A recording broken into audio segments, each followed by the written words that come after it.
Hi everyone, so today I want to do a first impression of this Emove Roadrunner V2. So I bought that from their website, so this is not a sponsor video, it's a honest first impression. So it costs around $1,500 on their website, so it's pretty expensive, but it has pretty good specs. And I don't know anywhere else you can buy it so far. So the reason I cannot do a full review is because there's a few issues already when I took it out of the box. So the first thing, as you can see here, is missing a pack. This is a scooter, not an e-bike, so the right one is fine. However, the left one, actually, it doesn't even fit. There's some missing thread on top of this pack over here. I'm not sure you can see that, but very disappointing. I'm not even sure how it can go through the quality or QC. I mean, it doesn't even fit on it. I wish they'd come installed, so in that case, it won't have that problem. And then, so basically you cannot even ride this. I mean, you can, but it's kind of awkward. It's uncomfortable and kind of dangerous without the pack. So I emailed them. They said they're gonna ship me one, but not sure when that's gonna happen. So quite disappointing. And then the second issue is I cannot adjust the angle of this thing. You're supposed to be able to adjust this when you loosen this, but I cannot do that so far. So not sure why. And then the third issue is the front brakes. I mean, it keeps rubbing all the time. I spent over an hour adjusting it, but it's still rubbing, so kind of disappointing. And then when I do a braking, hard braking, when it slows down, it has a wobbling sound somewhere in the front. So not sure what the wobbling sound came from. I mean, I adjust everything. I mean, everything seems tight. I mean, nothing wobbles, but I don't know where that sound came from. So again, not very happy of that. And then also the brakes, they are good, but however at top speed they're not that great. It gives good stopping power if you go below 20 miles per hour, but this scooter can go above 30 miles per hour, maybe like 34. And especially downhill you can even go like 38 miles per hour. So that kind, I mean, you need to slow down earlier than you expected to be safe. So the brakes can be better. And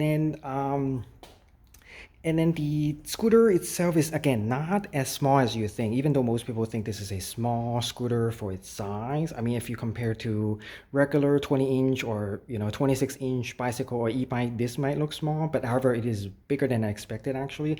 It's bigger than any of my scooter and e-bikes. It's way bigger than this 14-inch e-bike, even though they're both 14 inches, the tire size.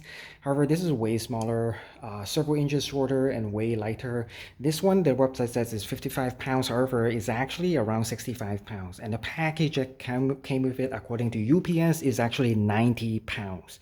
So it's very heavy, way bigger than I expected. It's longer than all my scooter. I mean, if you compare to the 10-inch scooter, even the Evercross H7 is smaller than this scooter over here.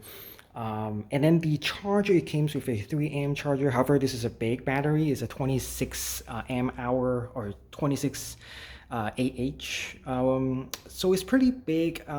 So it's gonna take a long time to charge even with a 3 amp charger. It will take probably over 12 hours to fully charge. So I wish they come with a 4 amp hour. But yeah, that's another complaint. And then the seat is pretty rough. I think they upgrade the seat, but it's still kind of tough. It is a vinyl texture, but because there's no suspension and you cannot add one, so it's kind of rough ride. Especially, it definitely needs a rear suspension, which this one doesn't have it. It has a front suspension and you can adjust that actually, so pretty good on the front, but not the rear. And then the and then this one, I told you I cannot adjust the angle for this. And then the display, it's okay and not a lot of option. It doesn't even come with a paper manual. There's no app. And then you have to use the QR code they provided to download your own menu. And then the throttle, it's okay. I mean, there's no cruise control in this scooter. So it could be tiring to keep, putting your thumb over here for a long period of time. So I wish they have a cruise control. At this price, there's no excuse for not putting a cruise control. I think almost all electric scooter has cruise control. This one doesn't have it. I don't know why. So I mean, twist throttle would be much better if it doesn't have cruise control, but it doesn't have it. It has the thumb throttle, and then no electronic braking, no regenerative braking. I wish they have it. Again, most other electric scooter have it.